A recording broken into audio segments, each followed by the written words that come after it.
Hi, I'm Dallas from the Kingsview Model Railway. Today we're going to talk about, is the hobby more expensive than it was 30 years ago?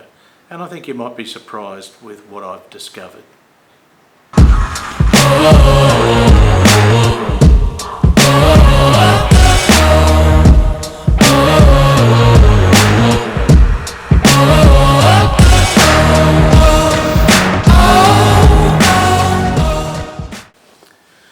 Well, I'm going to take you back to my early childhood, and some people on the channel have asked how I got started in the hobby.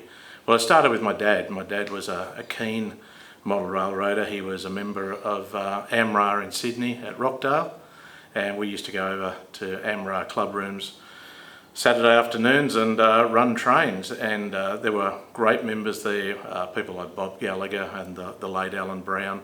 They were the guys who were starting up that club and done a great job, and there was a big O-gauge layout there as well. But HO took my fancy. For my dad it was N-gauge. He built an N-gauge exhibition layout, fully signalled, based on Kiama, southern New South Wales. But I was always interested in New South Wales myself, and I saved and saved and saved. One of my favourite trains at the time was the South Coast Daylight Express, which was made up of 5 bud cars, and I used to see them every afternoon coming home from school. Where I lived in Earlwood, I could get my telescope out and I could watch them go through Wooleye Creek at one hell of a rate. They were going through, often 65, 70 miles an hour through there, and I've really liked them. So when there was an opportunity to see if I could make a model of those, well, I thought, well, I'll start to save up. Now, at the time I was about 12 or 13. I was working in the local hardware store and I was earning $3 a week. So I was working Thursday nights and Saturday mornings to earn a bit of cash to put towards my railway. And strangely enough, when you look over here, you can see here my 3 original bud cars that I purchased. I purchased those from Hobbyco when I was 12 or 13, and let me tell you, that's over 50 years ago. I paid $14 for them each. So you can imagine at the time, I lay-byed them, and I would go in to Hobbyco every Saturday morning and I would pay off $1 or $2 of my lay-by. And the guys in there were really great. They actually imported them for me from the US. They weren't a stock item here in Australia, but to this day I've always kept them, and the part of my plan was always to build the South Coast Daylight Express. Now, time got in the way, but the fact is, I'd painted the underneaths, and one day I will eventually finish them and turn them into the South Coast Daylight Express. Even though I model here on the Kingsview Model Railway the main south, these did do a period on the main south, down around Cootamundra, where they ran locally, not always reliably, but for some reason I fell in love with them, and one day I'd like to think that one of our great manufacturers might bring out a model of them, which would be very, very welcome, and I'd be the #1 person to put up my hand for that. But today we're going to talk about a little bit about the time value of money and how it's affected the hobby. So stay tuned, and we're going to get into it right now. 1 minute later. We've got a little bit of overhead noise, and we've got a few rain showers coming in and out. Ever since pretty well the 1st of December, it's rained here up near the train shed nearly every day. But I have my trusty copy here of AMRM magazine, the industry Bible from December 1994, and it makes for some very interesting reading. And I've also used the Australian Bureau of Statistics inflation calculator. So we're going to do a little bit of a deep dive into some of the models that were for sale then and what they're selling for now, and just see how inflation has affected that. And I'm also going to talk about whether new models are actually more expensive than old models. This is the Berg's 59 class. Beautiful model and extremely rare. And they sell for, they're very, very popular on the second-hand market if and when they ever come up for sale. This particular one's fitted with DCC as well. But this was sold According to ARM, December 94, these were for sale for $795. Now that equates to today's money of $1,690. Now what I find interesting is that, there's a lot of talk, particularly on Facebook groups, about how the hobby is very, very expensive. Now, with very, very few exceptions, there's hardly any brass New South Wales product being made now. Kashula Hobbies is doing a hybrid type model, things like the Z19 and the Z12 that's about to come very, very shortly. But other than that, there are no new brass models. But if they were, and they were made by somebody like Train Builder or PSM, if PSM was still going, they would be in the vicinity of $2,000, if not higher. So I think at the end of the day, these models selling second-hand around anywhere from $1,200 up to $2,000, which is what they seem to sell for on eBay, depending on whether you've got COVID money or you've dipped into your superannuation or you've stolen your grandmother's house or whatever you've done to buy one of these. Then that's the sort of second-hand money they are. So in reality, has inflation really affected these? Well, no, not really, because they would have to be in the $3,000 bracket for them to be worth a lot more than what the time value of money has done to the price of these locos. Well, the next loco I'm going to talk about is the Auscision 44 class. Now, these locos sell currently $335 on the Auscision website, right up to $435 with a DCC sound chip. But for comparison purposes, we're going to talk about the $335 model. That locomotive is a significantly different locomotive to what you were offered back in December 1994, which was the Lima 44 class. It had one bogie which was powered, not two like the Auscision. It was devoid of 90% of the detail that is on the Auscision loco. And they were $145 back in 1994. That equates to $424 today. So when you look at, again, using the time value of money, the Auscision locomotive that many people on forums think is an expensive locomotive, I will say is about the same price as a Lima 44 was when it was released in 1994, which is significant because a lot of people think that new locomotives are expensive. I argue they are very, very good value, and in reality, the quality of the locomotives is double or triple what it was 30 years ago, and you would expect them to be much, much better with 30 years of development. But are they more expensive? I don't think so. How dare you! Very fortunate to have a Precision Scale Models 38 class. I've got two of these. It took me 5 years to find them on the second-hand market, and I paid, for this particular model, I paid $2,000 4 years ago.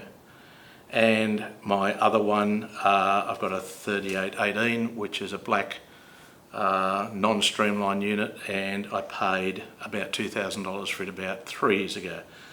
So I was very, very lucky to be able to even pick these up, and it was through contacts that I found these particular models. Now, AMRM reveals back again in December 94 these locomotives were for sale. There were around 200 of them made in various disguises, made by Sam Hongzer to museum quality, and to this day they are still the very best 38 class that's ever been produced here in Australia. And they were $2,000, and some variants were $2,200. Some were advertised for $1,850, but they were about $2,000. That works out at today's money at $4,450. Now, we don't have anybody who's produced a locomotive of that quality currently, but there have been models since then. In the later 90s, there were the Mansfield models. They were in the $1,300 bracket at the time. So that equates to about $3,500 in today's money. But we should be thinking about these models in the light of the fact that they were produced at a time when there were a lot less modelers around. Now there's a lot more modelers around, and when we have a look at what the salaries were, let's just have a look at that now. In 1992, average weekly earnings was $31,200. So to purchase one of these for $2,000, you can see how many weeks of your wages it would have taken you to save up to buy one of these. Now, today's money, you're talking, the average weekly earnings is somewhere between $69,000 and $108,000, depending on what sort of skills you have. But even if you look at the lower end, at $68,000, $3,000 or $4,000 for one of these second-hand is still a fair chunk of money to fork out for a locomotive that is at least 30 years old. But like all good things that are rare, they have provenance and they hold their value. So, the time value of money has been very good to these locomotives. Recent sales of these, have been in the $2,500 to $3,000 bracket, which in reality, with the time value of money, given they're 30 years old, is actually less than what they were new. So, when people, on forums start to say, well, these logos are really expensive, well, you need to put it into context of how much they were when they were new. This is a model Dockyard C38 class, brand new in 1976.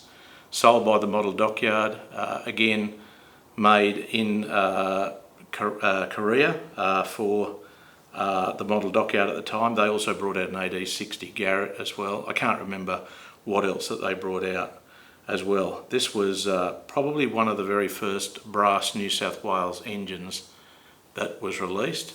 And in 1976, these were $375.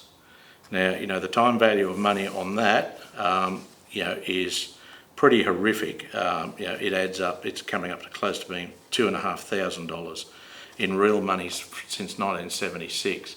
Now, the model itself is a fine first attempt by a brass manufacturer to make a model. There's many aspects of this locomotive that are correct. There's some aspects that are not correct. It doesn't have a footplate for the driver to stand and the fireman to stand on.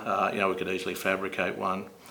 This particular model has been painted from brass. It's in beautiful livery, 3820, high gloss, just as the real model was, or just as it was preserved, and is also fitted with DCC. But again, if you wanted a model like this, to this level of quality, you had to pay $375 for it in 1976. And I can tell you, back then, average weekly earnings were less than $20,000. So, you have to really think about today's value in the light of what some of these models were. This is one of my more recent models. This is an Australian Railway Models 38 class. These were $299. Now, to put that into perspective, if I go backwards from today back to 30 years ago, this would have been a $95 model. So this is certainly an entry-level model, and as far as today is concerned, I believe it is the best value model on the Australian market at $299. This is a fine model. It's far superior to a Lima model. I know that they've had a little bit of criticism from some people. Some reviewers overseas have given these a hard time.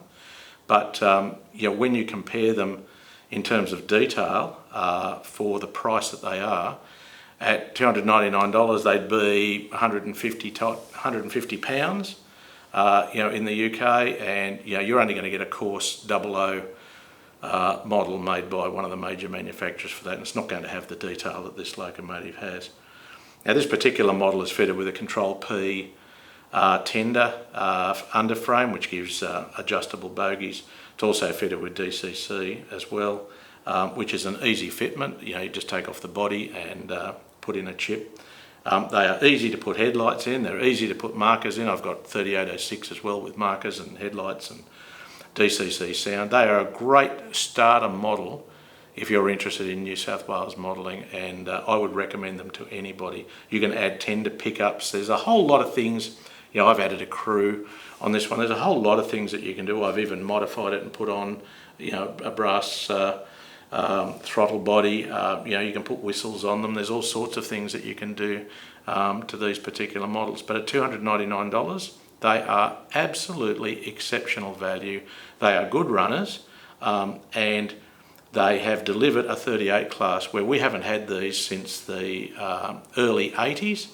And in the early 80s, you were paying $1,300 for a brass one, and in today's money, that's nearly $3,000. So at $299, this is a great place to start. And if you apply the 5 foot test, which is if you go back 5 foot, can you really tell the difference between this and other 38 classes? It's pretty hard to tell the difference. So is it a good model to have running on your layer? Absolutely. I've got 3 of them and I think they're fantastic. This is the Auscision NR series locomotive, very, very popular. And one of the reasons I bought this locomotive was because of its high amount of detailing. It's got beautiful brake fittings on the front, it's got ditch lights, it's got DCC, it's got sound, it's got everything a modeller would really want. I paid $435 for it. Now, again, if I take that back to go back 30 years in reverse, this is a $125 model 30 years ago. Would you have got DCC? Well, no, DCC was only just starting to become a thing. Digital command control was only just starting to be talked about, and we were in the early days of the development of DCC. So what you've got is you've got a locomotive with high pulling power. All the wheels are driven, all the wheels have got pickups on them. This particular locomotive can pull all of the rolling stock on my layout that I actually own, which is completely unprototypical. I mean, it can pull thousands of prototype tonnes. So, I mean, it's a fabulous model. And what I want to say here is that for those out there who think that these locomotives are expensive, I want you to think again and use the experience that I've got here with 30 years of the time value of money and doing direct comparisons with locomotives that were available 30 years ago. When I first started in the hobby, when I was 13 or 14, you couldn't buy a locomotive like this. You had to, it was a revelation when Lima brought out their 44 class and then their 422 class. Berg's brought out some brass locomotives. I remember paying $75 for a brass 48 class. I saved up for a year to buy that. That locomotive now would be $500 or $600 in terms of the value. And I just want to remind you again, back to 1992, a can of Coke was 35 cents. A pie was 25 cents. Today, a can of Coke is at least $3 and pies are at least $5. They are more expensive after the time value of money than what these locomotives are. So I say to all of our hobby friends and fellow modellers, we're getting a good deal with our locomotives, and yes, locomotives are going up. We know the new SDS release of the next wave of locos will be $30 or $40 more expensive, but then wages have gone up in China as well, and materials have gone up, and commodities have gone up, and the steel's gone up, and everything else has gone up. And like for like, a lot of products are 20-25% dearer. Now, at the end of the day, if a locomotive's gone up by 10% over a couple of years, I don't think that's too bad. And when I go back and I have a look at things like the 38 class, and I look at it and go, and I think about it in the light of Lima made them, Precision Scale Models made them, Mansfield made them, Australian Railway Models made them, Eureka made them. We've got 6 or 7 manufacturers who made one model. We have been truly lucky in this hobby in Australia, and particularly in New South Wales, to have the depth and breadth of the models that we've got, and highly detailed too. It was interesting, it was this edition, this December edition of AMRM that got me thinking about the value of our trains that we have, particularly collectors that have collections that they've amassed over the years, and about the time value of money. And I think we forget sometimes that we've been well looked after in this hobby with products. And you don't have to model New South Wales or Victorian models. You can model American, or you can model European or UK, and you can pay a lot less for models. But their market is much, much bigger. You know, when a run of locomotives is done in the US, you know, you can expect them to run 10 or 15,000 units, where in Australia they might do 1,000 or 1,500. So, you know, the costs of tooling up for these locomotives has to be amortised. One thing I found interesting was, here's a review of the footplate models kit of the 58 class. I've got one sitting over there in the roundhouse. Now, these were $475 in 1992. You know, that equates to, again, about $1,400 today, just for the kit. So imagine the time that it took to put one of these together. So, you know, when you see these second hand for $2,000 or $2,500, someone has put the kit together, and it was always accepted with these kind of kits that, you know, if you paid $400 for a kit, it cost $400 to put it together. Now, I don't think anyone that's any good at putting one of these kits together, that can even find one of these kits, would do it for $400 today. I've been quoted on a brand new kit build 3 or 4 times that price before it's painted. So it would be very easy for a locomotive like a 58 class or a 57 or an AD60 Garrett that you buy in kit form, for it to owe you well more than $2,500 or $3,000 just getting it either built or getting it updated. And I've got, you know, a couple of AD60s that were kits, and I've got, you know, a Mansfield one and whatever, and they are all worth well over $2,000 in sheer cost. Now, I look at that and go, well, okay, they're very expensive models, $2,000 or $3,000, you know, or like the PSM 38 classes, you know, I paid $2,000 for. But I then look at the time value of money and look at how much they were when they were new. And in reality, you know, we're all paid a lot more money now. You know, we're the wealthiest we've ever been. You know, the opportunity for us to be able to afford trains, I think, is at an all-time high. So, you know, give some thought to whether, you know, you really need to give that retailer or manufacturer such a hard time about the prices of their locomotives, because in reality, I'm really grateful that they are there. I'm really grateful that they make them. So I want to specifically thank people like Auscision, SDS, and Calipari models, and those sort of guys that are still making beautiful outline New South Wales models, because without you, my Kingsview Model Railway would not be the railway that it is, and I derive many, many hours of pleasure of watching these beautiful, superb models run around this layout, and everybody who sees it comments and says what beautiful models they are. And we've got those guys to thank for that. We can thank them very much for having the foresight and the financial wherewithals to actually make those models. You know, tooling up for, you know, a brass model would be in excess of $400,000 US today. So you can understand why we don't always see the models that we think we should see. And these are not going to be $200 models or $300 models. But a special shout out to Australian Railway Models for building models at $300, because they are, while they are entry-level models, they are more than acceptable to get into this hobby and enjoy the hobby for what it is. Because in reality, if you go around and hunt around second-hand, you'll pay $300 for a second-hand Lima locomotive that was $100 30 years ago. So the reality is that ARM are producing fabulous models, so I say cut them a bit of slack as well. So with that, I'm going to sign out, and I hope you've enjoyed this talk about the time value of money and our models. But are we paying more for our models today? I don't think so. See you next time.